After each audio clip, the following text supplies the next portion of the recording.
Hello friends, मैं doctor Surya Prakash. मैं आज फिर आप लोगों के सामने एक नए टॉपिक के साथ आया हूँ। आज हम बेड सोर्स के बारे में बात करेंगे कि बेड सोर होता क्या है, ये कहाँ कहाँ होता है, इसका कारण क्या है, इसके स्टेजेस क्या हैं और एक बार जब बेड सोर हो जाता है तो इसका मैनेजमेंट कैसे किया जाता है। तो आइए शुरू करते हैं। बेड सोर जो है वो एक जख्म होता है, जैसा आप लोगों में से कईयों ने सुना होगा। ये खासकर उन पेशेंट्स में होता है जो कि बेड रिडन होते हैं, लकवाग्रस्त होते हैं जैसे, या जिनको लाइफ सपोर्ट सिस्टम की ज़रूरत होती है, वेंटिलेटर पे कई दिनों से होते हैं हॉस्पिटल सेटअप में, तो उनमें ये बेड सोर होने के चांसेस ज़्यादा होते हैं। जैसा ये नेम सजेस्ट कर रहा है, सोर का मतलब घाव होता है, और बेड बेड पे पड़े पड़े जो घाव हो जाए उसे बेड सोर कहते हैं। इसके जो अदर नाम हैं वो प्रेशर सोर भी बोलते हैं। वो आगे आपको समझ में आएगा कि इसे प्रेशर सोर क्यों बोलते हैं, मैं समझाऊंगा आपको। और डिक्यूबिटस अल्सर भी बोलते हैं। डिक्यूबिटस मींस पोजीशन की वजह से जो अल्सर या घाव डेवलप होता है उसे डिक्यूबिटस अल्सर बोलते हैं। तो आइए जानते हैं कि आखिर ये जो बेड सोर है वो बनता क्यों है। बेड सोर बनने का जो मुख्य कारण होता है वो होता है प्रेशर, या एक पर्टिकुलर एरिया पर दबाव पड़ने की वजह से ये बनता है। जो मोस्ट कॉमन साइट्स होते हैं वो शरीर के कई सारे पार्ट्स पर ये हो सकता है, जैसे कि सर के पीछे वाले हिस्से पर, पीठ पर, बटक्स पर, या हील्स पर, या पैरों के साइड वाले भाग पर।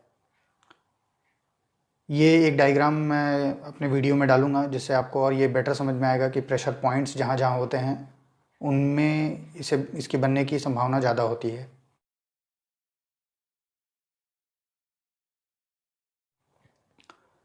तो आखिर ये बनता क्यों है।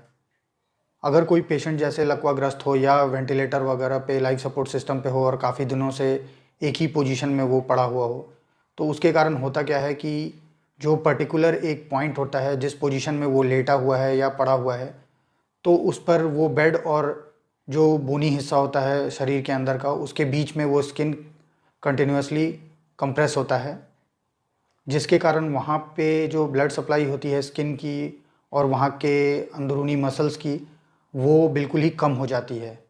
तो उसके कारण वहाँ पर घाव डेवलप होना शुरू करता है। वहाँ का जो एरिया होता है, जो टिश्यू होते हैं, वहाँ पर ब्लड सप्लाई कम हो जाती है, जिसके कारण मेडिकल भाषा में उसे इश्कीमिया बोलते हैं। वहाँ पर ब्लड सप्लाई कम होने के कारण इश्कीमिया होता है, और उसके कारण वहाँ के टिश्यूज़ में सड़न आती है, वो ख़राब होने लगता है और एक घाव का रूप ले लेता है, जिसे बेड सोर कहते हैं। तो अब हमने जान लिया कि बेड सोर होता क्या है, ये कैसे होता है, इसके मोस्ट कॉमन साइट्स क्या हैं। एक चीज़ जो और हमें जाननी ज़रूरी है वो है इसके स्टेजेस के बारे में। बेड सोर के स्टेजेस क्या होते हैं। तो दोस्तों, स्टेजेस के बारे में जानना इसलिए ज़रूरी है कि ये मैनेजमेंट में हेल्प करता है हमें। जो बेड सोर का मैनेजमेंट होता है उसमें ये काफ़ी हेल्प करता है, इसकी स्टेजिंग। तो मेनली बेड सोर को 4 ग्रेड्स में डिवाइड किया गया है: grade 1, grade 2, grade 3 and grade 4। तो इसको मैं बहुत ही सिंपल भाषा में आप लोगों को समझाने की कोशिश करता हूँ।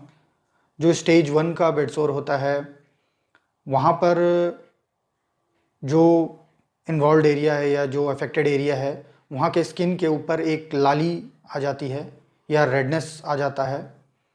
उसका कारण ये होता है कि वहाँ पर दबाव या प्रेशर कंटिन्यूसली पड़ते रहने के कारण। तो ये शुरुआत बेड सोर की जो होती है वो ऐसे ही होती है।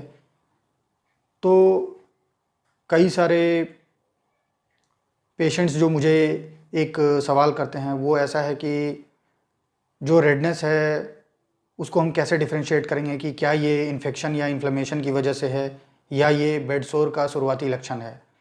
तो दोस्तों, एक चीज़ होती है ब्लैंचिंग एंड नॉन ब्लैंचिंग। तो जो बेड सोर में होता है ये नॉन ब्लैंचेबल इरिदमा बोलते हैं। इरिदमा मीन्स रेडनेस, नॉन ब्लैंचेबल होता है मीन्स उसका मतलब ये होता है कि अगर आप उस इन्वॉल्व एरिया को कंप्रेस करेंगे अपनी उंगलियों से तो वो वाइट नहीं होगा।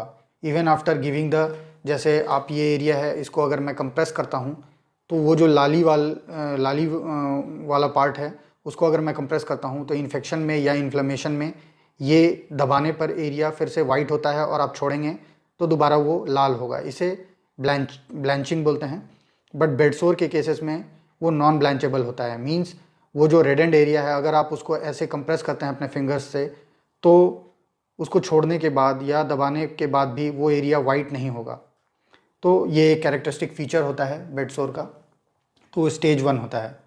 स्टेज 2 में दोस्तों जो बेसिकली होता है वो, अगर आप स्टेज 1 पे बेडसोर का केयर नहीं लेते हैं, डेवलप जब शुरू होना होता है तो वो स्टेज 2 में कन्वर्ट होता है, जिसमें स्किन की जो लेयर है वो डैमेज होती है, एपिथेलियम जो बोलते हैं वो डैमेज हो जाती है और शुरुआती एक अल्सर या घाव का रूप लेना शुरू करता है वो।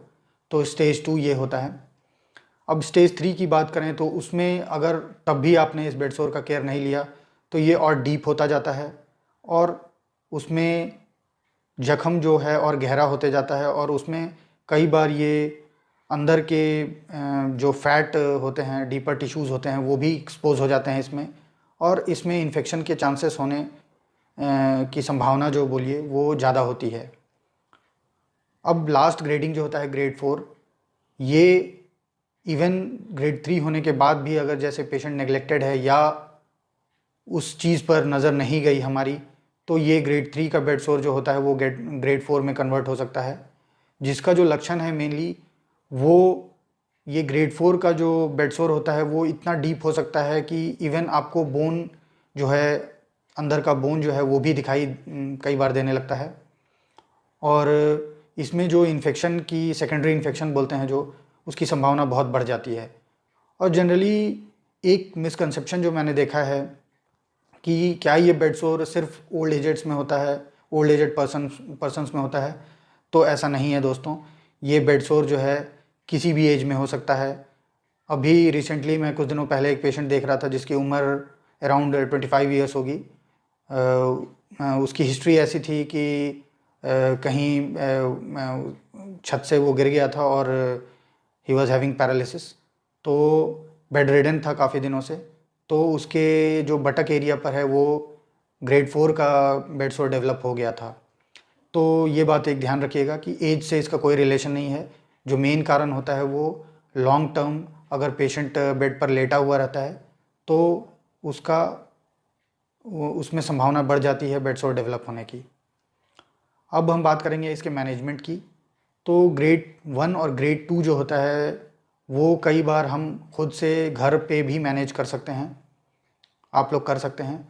ग्रेड 1 और grade 2 reversible type of bedsore होता है जो कि रिवर्स हो सकता है अगर आप उसकी थोड़ी सी केयर लें तो उसमें बेसिक जो बातें हमें ध्यान रखनी होती है वो सबसे पहला पॉइंट जो है उसमें वो पोजीशन चेंज के बारे में है कि आपको पेशेंट या जो अफेक्टेड है वो उसकी पोजीशन हर 2 घंटे पर चेंज करनी है। एक बात मैं और जोड़ना चाहूँगा कि ऐसा नहीं है कि ये बेडसोर जो है सिर्फ लेटे हुए पेशेंट्स में डेवलप होता है। इवन जो पेशेंट्स व्हील चेयर यूज़ करते हैं या व्हील चेयर का इस्तेमाल करते हैं तो उनमें भी बेडसोर डेवलप होने के चांसेस काफ़ी रहते हैं। अगर उनकी पोजीशनिंग पर ध्यान नहीं दिया गया, पोजीशन चेंज नहीं किया गया तो चांसेस काफ़ी बढ़ जाता है। तो ग्रेड 1 की बात हो रही थी, मैं बता रहा था कि पोजीशन चेंज करना सबसे इम्पॉर्टेंट है। हर 2 घंटे पर पोजीशन चेंज करना है पेशेंट का। दूसरी चीज़ जो है, जो अफेक्टेड एरिया है वहाँ पर मॉइस्चर इकट्ठा नहीं होने देना है। मतलब नमी अगर बहुत ज़्यादा रहती है तो बेडसोर डेवलप होने के भी चांसेस ज़्यादा रहते हैं और उसे आगे के स्टेजेस में वो फर्दर बढ़ता जाएगा। तो ये बात हमेशा आप ध्यान रखिए कि वहाँ नमी इकट्ठा नहीं होने देनी है। तो नमी का जो 2 मैंने कारण बहुत ही कॉमन देखा है जो पेशेंट्स हमारे आते हैं। तो इस तरह के पेशेंट जो होते हैं खुद अपना केयर नहीं ले सकते हैं। जनरली डाइपर्स पहनाया जाता है उन्हें टॉयलेट के लिए या लैट्रिन के लिए। तो कई बार वो लीकेज होता है और उसकी सफाई ढंग से नहीं की जाती है या डाइपर को टाइमली चेंज नहीं किया जाता है तो वो वहाँ पड़ा उस एरिया को, उस सराउंडिंग स्किन को एक्सकोरिएशन बोलते हैं, वहाँ पर खरोंच या छिल जैसा देता है वो। तो उसको अवॉइड करना है। अगर डायपर या पहन रहे हैं वो, तो उसे चेंज करना चाहिए। तीसरी बात मैं बताना चाहूँगा कि जो एक बहुत ही सिंपल सी बात है, बट उसका भी ध्यान रखना इसमें ज़रूरी होता है कि जो चादर हम बिछाते हैं उस पे कोई भी सिलवटें नहीं होनी चाहिए। मतलब बिल्कुल वो फ्लैट होना चाहिए, बिल्कुल वो अच्छे तरीके से बिछाया जाना चाहिए, उसमें कोई मोड़ नहीं होना चाहिए, मरोड़ नहीं होनी चाहिए। अदरवाइज़ वो भी बेडसोर कॉज करने का एक प्रमुख कारण होता है। इन सब के बावजूद अगर बेडसोर डेवलप हो जाता है तो ग्रेड 1 का जो बेडसोर है उसको आप पोजीशनिंग चेंज करके और वहाँ पर आप स्किन को स्मूथ बनाने के लिए या मॉइस्चर फ्री बनाने के लिए वहाँ पे पाउडर का इस्तेमाल कर सकते हैं, जो कि उस पर्टिकुलर एरिया पर फ्रिक्शन को भी कम करता है। तो उसमें कोई भी पाउडर आप इस्तेमाल कर सकते हैं। टैल्कम पाउडर है, कई लोगों को मैंने बोलते सुना है कि नियोस्पोरिन पाउडर इस्तेमाल कीजिए। तो ऐसा कुछ स्पेसिफिक नहीं होता है कि नियोस्पोरिन पाउडर ही चाहिए, आप कोई भी टैल्कम पाउडर वगैरह इस्तेमाल कर सकते हैं उस पर। बेसिक प्रिंसिपल जो उसका होता है कि वहाँ पर फ्रिक्शन को कम किया जाए और मॉइस्चर इकट्ठा ना होने पाए वहाँ। अब हम बात करते हैं कि ग्रेड 2 का बेडसोर है तो उसको मैनेज कैसे किया जाए। जो ग्रेड 2 बेडसोर होता है वो बेसिकली, उसमें मैंने जैसा आपको बताया कि स्किन का एपिथेलियम जो होता है वो डैमेज हो जाता है। तो उसके मैनेजमेंट में जहाँ तक बात आती है, उसको सफाई से रखना होता है। अगर वो थोड़ा डीप हो चुका है तो आप उसे प्लेन नॉर्मल सलाइन होता है उससे आप क्लीन कीजिए।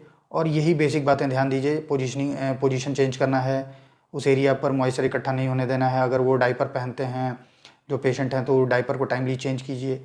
और इसमें एक एडिशनल जो हम जोड़ते हैं उसमें पेशेंट्स को एयर बेड या वाटर बेड ये स्पेशल टाइप का मैट्रेस होता है जो कि पेशेंट्स के द्वारा इस्तेमाल किया जाता है। तो इससे क्या होता है कि पर्टिकुलर एरिया पर प्रेशर ज़्यादा नहीं बन पाता है, क्योंकि वो ऑटोमेटिकली इन्फ्लेट और डिफ्लेट होता रहता है। तो वो भी एक तरीका होता है कि ग्रेड 2 बेडसोर के हीलिंग में काफ़ी मददगार साबित होता है। अब हम बात करते हैं ग्रेड 3 और ग्रेड 4 की दोस्तों। तो इसमें मैं आप लोगों से रिक्वेस्ट करूंगा कि ग्रेड 3 और ग्रेड 4 जो बेडसोर होते हैं, कृपया उसके लिए एक बार आप डॉक्टरी सलाह ले लें। क्योंकि होता क्या है कि कई बार जो हम देसी नुस्खे या जानकारी की जो कमी है या जो सो कॉल्ड डॉक्टर्स होते हैं उनकी राय हम लेते रहते हैं, और जो जख्म इनिशियल स्टेज में है उसकी अपने हिसाब से ट्रीटमेंट करते रहते हैं, या लोगों के द्वारा जो बताया गया है उस हिसाब से ट्रीटमेंट करते रहते हैं। और जो प्रॉब्लम इनिशियली काफ़ी आराम से ट्रीट हो सकती थी वो काफ़ी बढ़ जाता है, फिर वो हमारे पास आते हैं। तो हमारे लिए भी काफ़ी चैलेंजिंग हो जाता है उसे मैनेज करना। तो मेरा रिक्वेस्ट है कि ग्रेड 3 और ग्रेड 4 बेडसोर के लिए अगर वो जख्म बढ़ गया है तो उसमें, जैसा कि मैंने आप लोगों को बताया कि सेकेंडरी इन्फेक्शन के चांसेस उसमें काफ़ी ज़्यादा होते हैं। पस बन सकता है उसमें, उसमें बदबू भी आती है कई बार। तो उसके लिए डॉक्टरी सलाह लें। एक बेसिक आइडिया आप लोगों को मैं दे देता हूँ कि उसका मैनेजमेंट कैसे होता है। अगर वो इन्फेक्टेड रहता है तो जो भी वहाँ पर ख़राब टिश्यू है या सेल्स हैं उसको डिब्राइड किया जाता है, मीन्स उसको काट कर हटाया जाता है और फ्रेश एरिया को वहाँ पर क्रिएट किया जाता है। और उसके बाद वहाँ पे डेली ड्रेसिंग की जाती है। एक ड्रेसिंग का जो नया फॉर्म है उसको वैक्यूम ड्रेसिंग बोलते हैं, उससे हीलिंग काफ़ी ज़्यादा होती है। तो अगर आपके किसी रिलेटिव को अगर इस तरह का बेड सोर है तो आप कृपया एक बार अपने डॉक्टर से जाके इस बारे में बात करें कि वैक्यूम ड्रेसिंग क्या उनके ज़ख्म पर अप्लाई किया जा सकता है। तो उससे हीलिंग काफ़ी अर्ली होती है, काफ़ी नॉर्मल ड्रेसिंग्स के कंपैरिजन में जल्दी होती है। और अगर ग्रेड 4 का बेड सोर है तो कई बार उसमें प्लास्टिक सर्जन की भी मदद लेनी होती है। उसमें ग्राफ्टिंग करते हैं या फ्लैप्स लगाते हैं ताकि जो अल्सर की हीलिंग है वो जल्दी हो। तो बेसिकली ये सारी जानकारी जो मैंने दी है वो मुझे लगता है कि बेड सोर को समझने में आपको मैं पूरी तरह से मदद करेगी।